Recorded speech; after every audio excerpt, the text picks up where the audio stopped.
শাশুড়ি আম্মার স্বর্ণের হার হারিয়ে ফেলার অপরাধে সেই দিন আমার তালাকের সিদ্ধান্ত হয়। ওই দিন আমার স্বামী নীরব ছিলেন, সে ভালো মন্দ কিছুই বলেনি। রাতে আমি তার সাথে শোবার সময় তার গায়ে হাত রাখলাম আর নরম সুরে বললাম, সামান্য একটা গহনা হারিয়ে যাওয়ার অপরাধে আমাকে তালাক দিবেন? আমাদের সারা জীবনের মতো একটা সম্পর্ক এইভাবে নষ্ট হয়ে যাবে?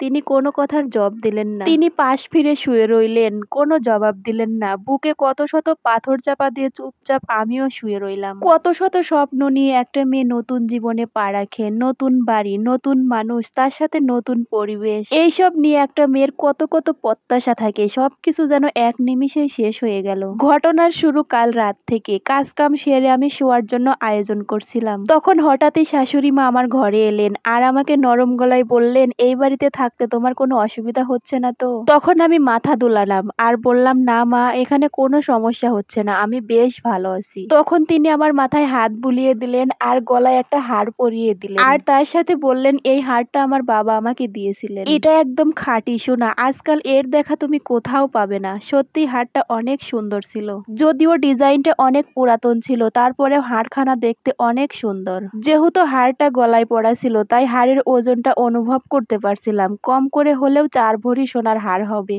শাশুড়ি মা বললেন, কাল তোমার বউভাত, ওই ছোট পরিসরে একটা আয়োজন করা হবে। এতদিন নানা ব্যস্ততায় অনুষ্ঠানটা বাকি পড়ে গেছিল। ফাহিমও যেহেতু বাড়িতে ছিল না, তাই এতদিন আর কোনো সুযোগ বুঝে অনুষ্ঠানটা করা হয়নি। অবশেষে আগামীকাল তোমার সেই বউভাতের অনুষ্ঠানটার আয়োজন করা হয়েছে। তোমার শ্বশুরের অফিস থেকে কিছু কলিগরা আসবে আর বাকিরা সবাই আমাদের ফ্যামিলিরই আত্মীয় স্বজন। কালকে তুমি এই হারটা পরবে, কেমন? তখন আমিও মাথা দুলিয়ে হ্যাঁ বললাম। ছোটবেলার কথা তেমন একটা মনে পড়ে না আমার, এতটুকু জীবনে বেশিরভাগ সময়টাই তো কেটেছে আমার এতিমখানায়। এই তো সবে মাত্র কয়েকদিন হলো পড়াশোনা শিখেছি, এর মধ্যেই হঠাৎ একদিন শ্বশুর আব্বুর সাথে দেখা। একদিন আমার শ্বশুর ইতিমখানা পরিদর্শন করতে এসেছিলেন, সেই দিন আমি চা নিয়ে আমার শ্বশুরের সামনে গিয়েছিলাম। তিনি আমাকে এক দেখাতেই দেখে তার ছেলের জন্য পছন্দ করে ফেললেন। লাবণী ম্যাডামের কাছে আমার বিয়ের প্রস্তাব নিয়ে রাখলেন তার ছেলের জন্য। ছেলের চরিত্র ভালো, সে নামি দামি কোম্পানিতে বেশ ভালো বেতনে চাকরি করে। ছেলের বয়স এই 30 বছরের মতো হবে,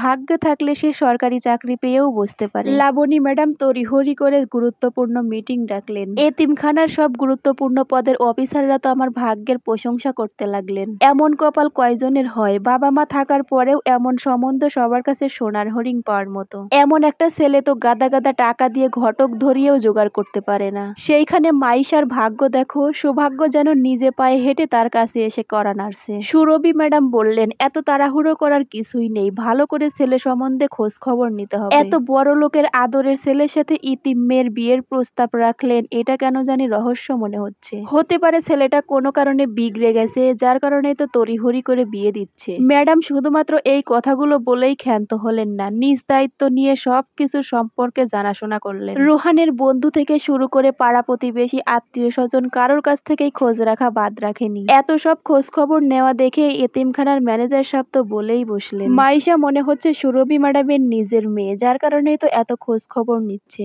ম্যাডাম তখন স্পষ্টভাবে বলে দিল, এইখানকার সব মেয়ে আমার আপন, আমার নিজের মেয়ের মতো। আমি সবার বেলায় একই কাজ করব, আশা করি এইখানে আপনাদের কোনো আপত্তি নেই। অনেক খোঁজাখুঁজি করার পর ম্যাডামের মুখ থেকে যখন হ্যাঁ শব্দ বের হলো, তখন আমার বিয়ের আয়োজন করা হলো। বিয়েতে ছেলেপক্ষের লোক বেশি একটা না আসলেও এতিমখানার সবাই মিলে কিন্তু অনেক আনন্দ ফুর্তি করেছিল। বিয়ের পর এই বাড়িতে চলে এলাম। শাশুড়ি আম্মার নিজ থেকে আমাকে সব কিছু দেখিয়ে দিচ্ছিল। 18 কাঠা জমির উপর 3 তলা বাড়ি আমার শ্বশুরের, 2 তলায় 4টি করে, মোট 8টি করে ঘর শোবার জন্য, সাথে অ্যাটাচড বাথরুম সহ বেলকুনিও আছে। নিচ তলায় বিশাল বড় একটা বসার জায়গা, সেইখানে সোফা সেটও ফালানো আছে। তার সাথে পশ্চিম পাশে রান্নাঘর, সাথে তো বিশাল বড় একটা খাবার টেবিল। সবকিছুই খুব পরিপাটি করে গোছানো। শাশুড়ি আম্মা আমাকে বিয়ের দিন থেকেই শুরু করে নিচতলা থেকে একদম 3 তলা পর্যন্ত দেখিয়ে দিচ্ছিলেন। আর এইসব ঘর বাড়ি, সোফা, আসবাবপত্র করতে শাশুড়ি আম্মার কত টাকা খরচ হচ্ছিল সেই কথাও আমাকে বললেন। আমার শাশুড়ি মা বাড়িটা নিজেই করেছিলেন, এই বাড়িটা করার জন্য তাকে কেউ বাধা দিতে আসেনি। শাশুড়ি মা একটা বারের জন্য ভাবলো না মেয়েটা আজ নতুন এসেছে এই বাড়িতে, আজকে না হয় এগুলো নাই দেখালাম। একদম নিচতলা থেকে শুরু করে উপরতলা পর্যন্ত আমাকে বর্ণনা দেওয়ার বিষয়টা আমার কাছে ভালো লাগতেছিল না। এক কথায় শাশুড়ি আম্মা আমাকে চোখে আঙ্গুল দিয়ে বুঝিয়ে দিচ্ছিলেন যে দেখো, তোমাদের সাথে আমাদের স্ট্যান্ডার্ড কখনোই যায় না। সে আমাকে সূক্ষ্মভাবেই বুঝিয়ে দিচ্ছিলেন যে তাদের বাড়ির চাকর বাকরের সমতুল্যও ন আমি। বাড়িটা বাড়িটা এত সুন্দর হওয়ার পরেও বাড়িটা কেমন জানি একদম নিস্তুপ ছিল। রাতে যখন সবাই মিলে একসাথে টেবিলে বসে খাবার খাচ্ছিলাম, তখন আমার চাচা শ্বশুরের মেয়ে বলল, ভাবি তো কিছুই খেতে পারতেছে না, ভাবি তো ইলিশ মাছের কাঁটাগুলোই বাছতে পারতেছে না, ভাবি আপনাকে গরুর মাংস তুলে দেই। আমি তখন মাথা দুলিয়ে না বললাম, তারপরেও সে আমার পাতে কিছু গরুর মাংস তুলে দিয়ে হাসলো। মেয়েটার নাম সুমনা, মেয়েটা ফাহিমের চাচা চাচির একমাত্র মেয়ে। মেয়েটা খুবই মিশুক এবং সরল সোজা। খাবার শেষ করে মেয়েটা আমাকে বাসরঘর পর্যন্ত এগিয়ে দিলেন। বাসর রাতে আমাদের দুজনের মধ্যে আহামরি তেমন কিছুই হয়নি। ফাহিম বলল, এইসব শাড়ি গহনা পরে থাকতে অসুবিধা হলে শাড়ি চেঞ্জ করতে পারো। বাথরুম ওইদিকে। ব্যাগ থেকে কাপড়গুলো বের করে নিয়ে বাথরুমে ঢুকলাম। আমার আগের কাপড়গুলোর মধ্য থেকে ভালো দেখে দুইটা থ্রি পিস সাথে করে নিয়ে এসেছিলাম, সেইখান থেকেই একটা থ্রি পিস আমি পরে নিলাম। জামা কাপড় চেঞ্জ করে হাত মুখ ধুয়ে বাহিরে বের হয়ে দেখি ফাহিম খাটের উপর বসে ল্যাপটপ টিপছে। এরপর ফাহিম আমাকে দেখে বলল, বিয়েতে অনেক ঝামেলা, সারাদিন অনেক ধকল গেছে, এইবার শুয়ে পড়ো।